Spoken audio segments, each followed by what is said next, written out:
Hakuna imani bila ufahamu. Lakini pia mwenye imani ana matokeo. Anayafanya yanayofikirika kushikika. Ukitaka kuteka imani ya mtu, teka ufahamu wake. Kwa hiyo ni bora kujenga ufahamu wako kuliko kitu chochote kile. Wakati unahangaika unakwenda dukani ama kwenye maduka makubwa ya jumla kununua bidhaa kwa ajili ya kuuza, kuna watu ambao bidhaa yao ni ufahamu wako.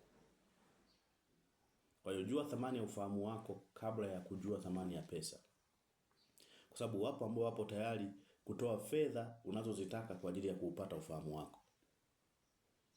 Dunia tulionayo ina siri nyingi ambazo zimefanywa kuwa si jambo la muhimu. Na yale mambo ambayo sio ya muhimu yamefanywa kuwa mambo ya muhimu. Vyombo vya habari, mitandao ya kijamii, watu maarufu wametumika kama chambo cha kuwavuta watu kwa ajili ya kutekwa ufahamu wao. Habari ambazo ni njema, habari ambazo zinatakiwa kutolewa zimeminywa. Lakini habari ambazo zinatakiwa zitolewe kwa ajili ya kuyadhuru maisha ya watu ama kwa ajili ya kutengeneza ufahamu wa watu usiojitegemea yamekuwa mengi. Mambo ambayo ni mabaya hata kwa kufikiria yanataka kutengenezwa kuona kwamba ni mambo ya kawaida. Dunia tulionayo sasa, uasherati sio jambo la kushangaza sana. Uzinzi sio jambo la kushangaza sana. Limefanyika kokote kule. Hata mashoga pia wanazidi kuongezeka. Siku baada ya siku idadi inakuwa nyingi na hatimaye inaonekana kana kwamba kuwa shoga, kuwa mzinzi, kuwa muasherati ni jambo la kawaida. Ni kwa nini? Kwa sababu bidhaa ya ufahamu inatekwa kwa mambo kama hayo. Mtu anapokuwa dominant katika vitu kama hivyo ama dormant kwa vitu kama hivyo, anajikuta hana uwezo tena wa kutumia ufahamu wake kwa ajili ya kufanya mambo makubwa. Kwa hiyo miujiza ipo kwa ajili ya kuwasaidia watu kukua kiroho, lakini ikiunganisha na ukuaji wa ufahamu.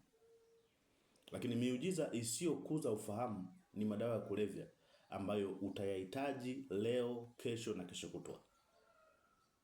Lakini bila miujiza kupatikana haitakupa picha ya Mungu kuonekana. Mungu wako utamuona katika miujiza wakati wote.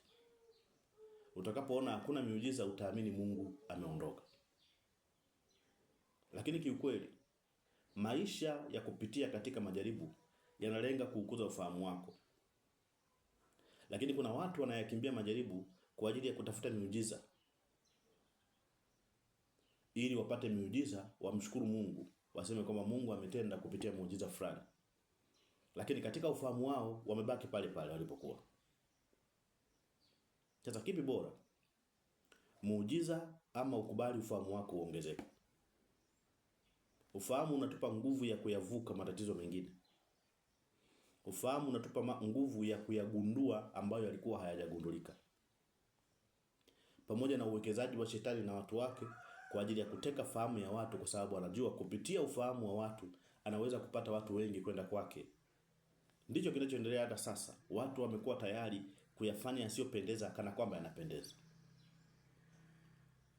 Ufahamu ni jambo kubwa linalotakiwa kulindwa kuliko vitu vyote. Kama nilivyokwisha kusema, wakati wewe unahangaika kwenda katika maduka ya jumla kununua bidhaa ili uje uuze upate pesa, wakati wengine huo watu wanahangaika kuuteka ufahamu wako. Kwa maana ya kwamba wakati wewe unaona bidhaa ni vitu vingine, watu wanaona bidhaa ni ufahamu wako. Dunia hii inaongozwa na watu wachache ambao wametumia fahamu za watu kutengeneza mambo yao kwa faida zao wenyewe. Kupitia habari, kupitia watu maarufu, kupitia mitandao ya kijamii imetufanya wanadamu kuconcentrate na mambo yasiyotakiwa kuconcentratiwa ili kuhakikisha ufahamu wetu unakuwa utegemezi katika mambo fulani. Watu wameshindwa kuutumia ufahamu wao kwa 100% kwa sababu ya mazingira yanayotuzunguka. Na wanayatumia hivyo kwa sababu wale watu wanaoteka fahamu za watu wanajua ni nini kitatokea kama kila mwanadamu atakuwa na ufahamu ulio kamili ambao hujaingiliwa. Nini kifanyike?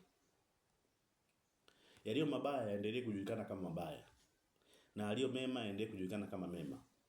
Lakini ulinzi wa mtu mwenye fedha ambaye analinda fedha zake zisiibiwe, akatumia nguvu hiyo au hata zaidi ya nguvu hiyo kwa ajili ya kulinda ufahamu wake. Mungu awabariki sana. Ufahamu positive ni matokeo ya imani positive, ni matokeo ya majibu ama matokeo positive. Lakini muujiza ambao unatokea prematurely unalenga kuidhoofisha imani yako. Mwanzoni utaona kuwa motivated, utaona imani yako inaongezeka, lakini kadri utakavyokaa kwa muda mrefu bila kupata muujiza mwingine, itakufanya kujikuta katika roho ya kutokuamini tena kwamba kuna uwezekano wa Mungu kuwepo. Kwa sababu umejengwa katika misingi ya muujiza na sio misingi ya ukweli ama ufahamu wa ukweli. Kila jaribu unalopitia, jifunze kupitia jaribu hilo. Kila tatizo unalolipitia, tengeneza ufahamu wako kutokana na tatizo hilo ili usirudi katika tatizo hilo tena. Bwana Yesu asifiwe sana. Mbarikiwe. Amen.